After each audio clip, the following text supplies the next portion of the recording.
ang mga testigo ng prosekusyon mula sa Cybercrime Division ng NBI sa pagpapatuloy ng bail hearing ni Senador Jinggoy sa Sandigan Bayan. Ang detalye sa ulat ni Sweden Velado.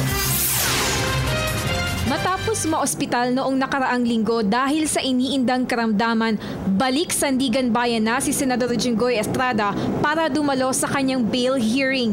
Sa pagpapatuloy ng pagdinig, iniharap ng prosekusyon ang testigo nito mula sa Cybercrime Division ng National Bureau of Investigation na si Dario Sabilano ang siyang nag-imbestiga sa mga nilalaman ng kontrobersyal na hard drive ni PDAF scam whistleblower at state witness Ben Hurluy. Kabilang umano sa mga laman ng hard drive ang soft copies ng liquidation reports ng mga transaksyong may kinalaman sa PDAF.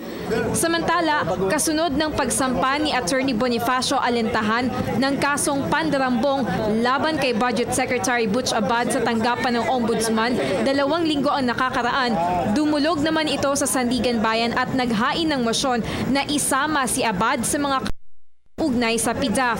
Ayon kay Alentahan, maituturing si Abad na most guilty at pangunahing akusado dahil siya ang tanging opisyal ng gobyerno na maaaring mag-aproba sa mga Special Allotment Release Order o SARO at Notice of Cash Allocation na nagresulta sa maanumalyang paggamit ng 10 bilyong pisong pondo ng publiko. Ito rin ang halagang dawit sa PDAF scam. Motion to implead Secretary Abad as principal accused dito sa kaso nila Enrile, Bong Revilla, Jinggoy Estrada, Napoles. Kasi siya lahat ang may kagagawan. Kaya nagkaroon ng kaso ito dahil siya nag-release ng pera.